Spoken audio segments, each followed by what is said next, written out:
welcome everyone আপোনালোক সকলোকে আমাৰ জ্ঞান তীৰ্থ ৱে টু সাকসেস ইউটিউব চেনেললৈ পুনৰবাৰ স্বাগতম জনাইছোঁ দিস ইজ জ্ঞান প্ৰকাশ তো জ্ঞান প্ৰকাশৰ সৈতে পোনপটীয়াভাৱে জড়িত হৈ থাকিবলৈ আপোনালোকে আমাৰ ইউটিউব চেনেলটো সাবস্ক্ৰাইব কৰাৰ লগতে আমাৰ যিটো টেলিগ্ৰাম চেনেল আছে তাতো কিন্তু আপোনালোকে জয়েন কৰি ল'ব কাৰণ আমি তাতে ৰেগুলাৰ মক টেষ্ট আৰু পিডিএফ নোটছসমূহ আমি যিমান পাৰোঁ ইমান প্ৰভাইড কৰি থাকোঁ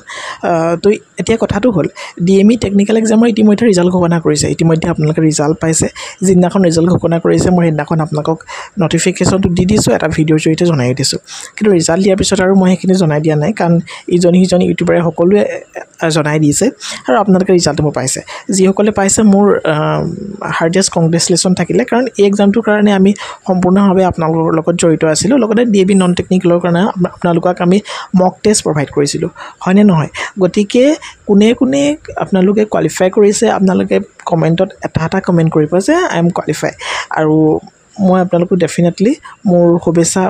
ডেফিনেটলি আপোনালোকৰ কাৰণে থাকিলে আৰু ডিএমই নন টেকনিকেলৰ এক্সাম ইতিমধ্যে বৰ সোনকালে আচলতে ৰিজাল্টসমূহ ঘোষণা কৰিব অসম চৰকাৰে খুব লৰালৰিকৈ কামবিলাক কৰি আছে গতিকে অতি সোনকালে আপোনালোকে হয়তো 10 অক্টোবৰৰ আগতেই হয়তো এপইণ্টমেণ্ট লাভ কৰিব পাৰে গতিকে ইয়াৰ কাৰণে আপোনালোকে স্কিল টেষ্ট ভাল ধৰণে দিব লাগিব কাৰণ ৰিটেনহে কোৱালিফাই হৈছে সেইটো মনত ৰাখিব ৰিটেন কোৱালিফাই মানে জব এটা পাই যোৱাটো নুবুজায় বুজি পাইছে ৰিটেনৰ পাছত আৰু এটা ষ্টেপ থাকে সেইটো হৈছে স্কিল টেষ্ট বা ভাইভা টেষ্ট আৰু ডকুমেণ্ট ভেৰিফিকেশ্যন আৰু স্কিল টেষ্ট একেলগে হ'ব আচলতে প্ৰকৃততে ডিএমই টেকনিক্যাল এক্সামৰ ৰিজাল্টটো দি দিলে এতিয়া ক'ত হ'ব এক্সামিনেশ্যনছটো ভাইভাটো ক'ত হ'ব স্কিল টেষ্টটো ক'ত হ'ব কেই তাৰিখে হ'ব এই সকলোখিনি বা এডমিট কাৰ্ডনো তেওঁলোকে কেতিয়ালৈকে প্ৰভাইড কৰিব এই সকলোখিনি কথা আচলতে আমাৰ কনফিউজনছ হৈ আছে নহয়নে আৰু স্কিল টেষ্টত কি আহিব আচলতে এতিয়া টেকনিক্যাল পাছ কৰিছে লেবৰেটৰী টেকনিচিয়ানৰ স্কিল টেষ্ট তেওঁলোকৰ স্কিল টেষ্টত কি কৰিবলৈ দিব এনেকুৱা ধৰণৰ প্ৰব্লেমবিলাক থাকে ফাৰ্মাচিষ্ট পাছ কৰিছে কোনোবাই ফাৰ্মাচিষ্টৰ স্কিল টেষ্টত কি কৰিবলৈ দিব বা সেনেকুৱা ধৰণৰ ডকুমেণ্ট ভেৰিফিকেশ্যন বাৰু কোনো কথা নাই আপোনালোকে ডকুমেণ্টবোৰ লৈ গ'লে হ'ব কি ডকুমেণ্ট লাগিব আমি সম্পূৰ্ণ ডিটেইলছত আপোনালোকৰ সৈতে ডিছকাশ্যনটো কৰি দিম গতিকে একেবাৰে নিশ্চিন্ত থাকক আৰু লগতে স্কিল টেষ্টৰ বাবে আপোনালোকে পষ্ট ৱাইজ চিলেবাছ বেলেগ হ'ব নেকি এতিয়া ফাৰ্মাচিষ্টৰ কাৰণে স্কিল টেষ্ট বেলেগ হ'ব নেকি বা লেবৰেটৰী টেকনিচিয়ানৰ কাৰণে স্কিল টেষ্ট কিবা বেলেগ হ'ব নে সেইটো কথাও বহুতৰ সুধি আছে আমাক আৰু স্কিল টেষ্টৰ বাবে এডমিট কাৰ্ড কেতিয়া মুকলি হ'ব ইয়াত লিখি ৰাখিছোঁ ডকুমেণ্ট ভেৰিফিকেশ্যনৰ বাবে আমি কি নিব লাগিব সম্পূৰ্ণ গোটেই প্ৰশ্নসমূহ ডিটেইলছত আমি আলোচনা কৰিম এই ভিডিঅ'টোৰ জৰিয়তে ঠিক আছে কিন্তু তাৰ বাবে আমি ৰিজাল্ট শ্বীটখনৰ যিটো অফিচিয়েল নটিফিকেশ্যন তো সেইটো আমি চাই ল'ব লাগিব ঠিক আছে তো ইয়াতে চব কি লিখা আছে আপোনালোকৰ যিটো এক্সামিনেশ্যন সেই এক্সামিনেশ্যনটো roll number have been shortlisted ইয়াত কৰা হৈছে আৰু তাতে আপোনালোকৰ এইটো ক'ত হ'ব স্কিল টেষ্ট বা ডকুমেণ্ট ভেৰিফিকেশ্যন এই দুটা একেলগে হ'ব আচলতে স্কিল টেষ্ট আৰু ডকুমেণ্ট ভেৰিফিকেশ্যন একেদিনাই হ'ব একেলগতে হ'ব directorate of medical education Khanapara ষ্টেটত 6 মাইল ষ্টেটত য'ত আছে তো তাতে আপোনালোকৰ এইখিনি হ'ব আৰু 10টা বজাত গৈ পিনি আপোনালোকে 10টা বজাৰ আগতে গৈ পিনি তাতে উপস্থিত হ'ব লাগিব দেই 10টা বজাৰ আগতে আপোনালোকে উপস্থিত হ'ব কাৰণ পৰীক্ষাৰ কথা গুৱাহাটীত গম পায়ে কেনেকুৱা ধৰণৰ ট্ৰেফিক থাকে গতিকে 10টা বজাৰ আগতে আপোনালোকে 9টা বজাত গৈ পিনি তাত উপস্থিত হ'বগৈ ঠিক আছে এইটো আপুনি পুনৰ চাব পাৰে কি লাগিব candidates R also' directed two bring all relevant documents in original including তাৰমানে আপোনালোকৰ যিমান এডুকেশ্যনেল ডকুমেণ্টছ আছে এডুকেশ্যনেল মাৰ্কশ্বিট আছে এডুকেশ্যনেল চাৰ্টিফিকেট আছে সকলোখিনি আপোনালোকে অৰিজিনেলো লৈ ল'ব জেৰক্স কপি এটাও লৈ ল'ব আৰু সেই জেৰক্স কপিবিলাকত এটা চেল্ফ এটেষ্ট কৰিব নিজে এটা চহী কৰি দিব এডমিট কাৰ্ড লাগিব আপোনালোকৰ ৰিটেন এক্সামৰ যিটো এডমিট কাৰ্ড লগতে ফটো আইডি এটা লাগিব তাৰমানে পান কাৰ্ড আধাৰ কাৰ্ড কিবা এটা লৈ যাব নহ'লে ভোটাৰ কাৰ্ড পান কাৰ্ডো হ'ল ভোটাৰ কাৰ্ড এই তিনিটাৰ কোনোবা এটা লৈ যাব বাৰ্থ চাৰ্টিফিকেটখন নহ'লেও হৈ যাব যদি আপোনালোকে ক্লাছ 10ৰ চাৰ্টিফিকেট আছে বা 10th যিটো এডমিট আছে তাতে ডেট অফ বাৰ্থটো যদি আপোনালোকৰ আছে তেতিয়াহ'লে হৈ যাব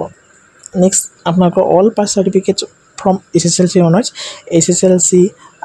HS গ্ৰেজুৱেশ্যন পষ্ট গ্ৰেজুৱেশ্যন বা কম্পিউটাৰ ডিপ্ল'মা যি আছে মাৰ্কশ্বিট চাৰ্টিফিকেট সকলোখিনি আপোনালোকে লৈ যাব কাষ্ট চাৰ্টিফিকেটখন আপোনালোকৰ লাগিব যদি আপোনালোকে OBC SC ST হয় PWD চাৰ্টিফিকেট যদি আপোনালোকে PWD কেটেগৰীত পৰে তেতিয়াহ'লে লাগিব এমপ্লয়মেণ্ট এক্সচেঞ্জ চাৰ্টিফিকেটখন আপোনালোকৰ লাগিব আৰু 2 কপি আপোনালোকৰ পাছপৰ্ট চাইজ ফটোগ্ৰাফ লাগিব ঠিক আছে সেইখিনি আৰু এইখিনি আপোনালোকে ফটো কপি নিব ফৰ ভেৰিফিকেশ্যন আৰু 1 set of ফটো কপিজ আপোনালোকে লৈ যাব বুজি পাইছে তো সেইটোৱে আৰু ডকুমেণ্ট সেইকেইখনেই লাগিব আৰু যদি আপোনালোকে গভৰ্ণমেণ্ট ৰেকগনাইজ ইনষ্টিটিউটত কাম কৰি আছে তেতিয়াহ'লে আপোনালোকে NOC এখন লৈ যাব নো অবজেকশ্যন চাৰ্টিফিকেট ঠিক আছে আপোনালোকৰ অথৰিটিয়ে সেইখন আপোনালোকক প্ৰভাইড কৰিব যদি আপোনালোকে বিচাৰে বা আপোনালোকৰ প্ৰয়োজন হয় ঠিক আছে এতিয়া আহিলে স্কিল টেষ্টৰ বাবে পোষ্ট ৱাইজ চিলেবাছ বেলেগ বেলেগ হ'ব নেকি আচলতে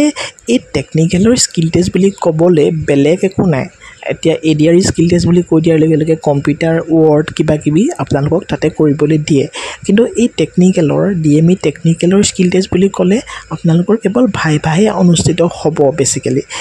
কিন্তু দুই এটা কাম আপোনালোকৰ টেকনিকেলৰো কৰিবলৈ দিব পাৰে ধৰি লওক আপোনাক কম্পিউটাৰ চাৰ্টিফিকেট কোনোবা এটা পোষ্টত বিচাৰিছে তো কম্পিউটাৰটো তেওঁলোকৰ এটাই কম্পিউটাৰ থাকিব মাল্টিপল কম্পিউটাৰ আপোনাৰ আগত নাথাকে বৰ্ডত বহিব আপোনালোকে বৰ্ডত বহি পানি তাতে 4-5জন থাকিব তো সেই 4-5জনে আপোনালোকক কুৱেশ্যন সুধিব আপোনালোকৰ যেটো পোষ্ট ৰিলেটেড সাপোজ আপুনি ফাৰ্মাচিষ্ট এজন হয় তো আপোনাক সুধিব আপুনি ফাৰ্মাচিখন কেনেকৈ ধৰণে মেইনটেইন কৰিব কি কৰিব এনেকুৱা ধৰণৰ কুৱেশ্যনছ আপোনালোকক সুধিব পাৰে লেবৰেটৰী টেকনিচিয়ানক লেবৰেটৰী টেকনিক সুধিব পাৰে হয় নাই মেডিকেল ৰেকৰ্ড টেকনিচিয়ানক সুধিব পাৰে মেডিকেল ৰেকৰ্ডবিলাক আপোনালোকে কেনেকৈ ৰেকৰ্ড কৰিব কেনেকৈ সংৰক্ষণ কৰিব এইখিনি কথা ANM GNMক তেনেকৈ ধৰণে ট্ৰিটমেণ্টৰ কথা নিজৰ পোষ্ট ৱাইজ যিখিনি কথা সেইখিনি সুধিব পাৰে প্ৰথমতে সোমাই গৈ আপোনালোকে সম্পূৰ্ণ ফৰ্মেলিটিছত যাব দুৱাৰখন খুলি পানি আপুনি ক'ব may I come in sir আৰু যেতিয়া তেওঁ সোমাবলৈ ক'ব সোমাই গুচি যাব তেওঁ ক'ব প্লিজ টেক ইউৰ ছিট আপোনালোকে তেতিয়া থেংক ইউ ছাৰ বুলি কৈ পানি আপোনালোকে আপোনালোকৰ আসন গ্ৰহণ কৰিব দেই তাৰপিছতে তেওঁ আপোনালোকক ক'বই please tell me about Euro self তেতিয়া হয়তো অসমীয়াতে ক'ব আৰু আপোনালোকেও যদি ইংলিছত অকণ প্ৰব্লেম হয় তেতিয়াহ'লে অসমীয়াতে কৈ যাব যে মই আমুক আৰু মই আমুকৰ পৰা গ্ৰেজুৱেশ্যন কৰিছোঁ আৰু মই শিৱসাগৰৰ পৰা আহিছোঁ বা মই যোৰহাটৰ পৰা আহিছোঁ বা মই গুৱাহাটীৰ পৰা আহিছোঁ হয়নে তো এই ধৰণৰ কথাবিলাক আপোনালোকে প্ৰথমতে ক'ব যে মই আমুক হয় মই গুৱাহাটীৰ পৰা আহিছোঁ মই গুৱাহাটীৰ পৰাই BSc কৰিছোঁ বা গুৱাহাটীৰ পৰাই MSc মই কৰিছোঁ আৰু গুৱাহাটী ইউনিভাৰ্চিটিৰ পৰা কৰিছোঁ মই কেমেষ্ট্ৰিত MSc কৰিছোঁ ফিজিক্সত MSc কৰিছোঁ তেনেকৈ ধৰণে ডিটেইলছত আপোনালোকক গোটেই ডিটেইলছখিনি ভাল ধৰণে তেওঁলোকক দি দিব যাতে সুধিবলৈ আৰু বেলেগ বাকী নাথাকে বাকী ক'ব তুমি এই চাকৰিটোৰ কাৰণে কিয় নিজকে এলিজিবল বুলি ভাবিবা তেতিয়া তোমালোকে ক'ব পাৰা যে মই নিজৰ এডুকেশ্যনেলি মই ফিট হয় আৰু মই সেলফ কনফিডেন্ট হয় যে মই এই কামখিনি মই কৰিব পাৰিম আৰু মই বহুত আগ্ৰহী এজে মেডিকেল ষ্টাফ হিচাপে মই নিজকে চাব বিচাৰোঁ এনেকৈ ধৰণে তোমালোকে নিজে ক'ব পাৰা যাতে কথাখিনি তোমাৰ অলপ জোৰ থাকে দেই আৰু স্কিল টেষ্টত বিশেষকৈ তোমাৰ সেই পোষ্টটো তুমি যেটো পোষ্ট কৰিছা ফাৰ্মাচিষ্ট হ'লে ফাৰ্মাচিষ্টৰ কথাবোৰ তোমালোকে নিশ্চয়কৈ জানা লেবৰেটৰী টেকনিচিয়ান হ'লে লেবৰেটৰী টেকনিচিয়ানৰ কথাবিলাক তোমালোকে জানা GNM ANMৰ কথাবিলাক জানা মেডিকেল ৰেকৰ্ড টেকনিচিয়ানৰ তোমালোকে কথাবিলাক নিশ্চয়কৈ জানা ITI পোষ্টবিলাকৰ কথাত তোমালোকে ITI টেকনিকেল কথাবোৰ জানিব লাগিব টিবিৰ এটা পোষ্ট আছিলে টিবিৰ পোষ্টটোৰ কাৰণে টিবিৰ বিষয়ে তোমালোকে অলপ জানিব লাগিব এই ধৰণৰ কথাবিলাক তোমালোকে চাই চাবা মই গোটেই পোষ্টবিলাকৰ সৰ্বাংগীনভাৱে কৈছোঁ নিজৰ পোষ্টটোৰ গোটেই ডিটেইলছখিনি জানি ল'বা আৰু নিজৰ এৰিয়াটোৰ বিষয়ে অকণমান চাই যাবা আমাৰ যিখন এনভাইৰনমেণ্ট বা জিঅ'গ্ৰাফিটোৰ বিষয়ে অকণমান চাই যাবা অসমৰ বাকী থাকিলে আমাৰ ৰিচেণ্ট মেডিকেলৰ যিবিলাক আঁচনি হেল্থৰ যিবিলাক আঁচনি সেইবিলাক চাই যাবা আমাৰ চেণ্ট্ৰেলৰ হেল্থ মিনিষ্টাৰ কোন হয় সেইটো মনত ৰাখি যাবা আমাৰ ষ্টেটৰ কোন হয় সেইবিলাক কথা আৰু এতিয়া আয়ুষ্মান কাৰ্ড সেইবিলাকৰ কথা তোমালোকে অকণমান জনাটো দৰকাৰ হ'ব এজ এ তোমালোকৰ মেডিকেল ষ্টাফ হ'বলৈ গৈ আছা নহয়নে গতিকে স্কিল টেষ্টত কি আহিব মই সেইটোৱে ক'লোঁ অকণমান ভাল ধৰণে চাই যাবা খালি দেই আৰু ডকুমেণ্টখিনি ভাল ধৰণে লৈ যাবা আৰু স্কিল টেষ্টৰ কোনো এডমিট কাৰ্ড ইয়াতে পাব্লিছ নহয় তোমালোকে যিখন ৰিজাল্ট শ্বীট দেখিছা তাতে board 1 board 2 কে লিখা আছে কিনাৰতে ডেটটো দিয়া আছে আৰু তোমালোকে 9টা বজাত গৈ পিনি তাতে উপস্থিত হ'বা ডেফিনেটলি তোমালোকৰ ভাল হ'ব দেই আৰু গোটেইখিনি ডিছকাশ্যন কৰিলোঁ সৰু এটা ইনফৰ্মেটিভ ভিডিঅ' আছিলে কিবা জানিবলগীয়া থাকিলে আমাক কমেণ্টত জনাওক ঠিক আছে thank you so much in the next video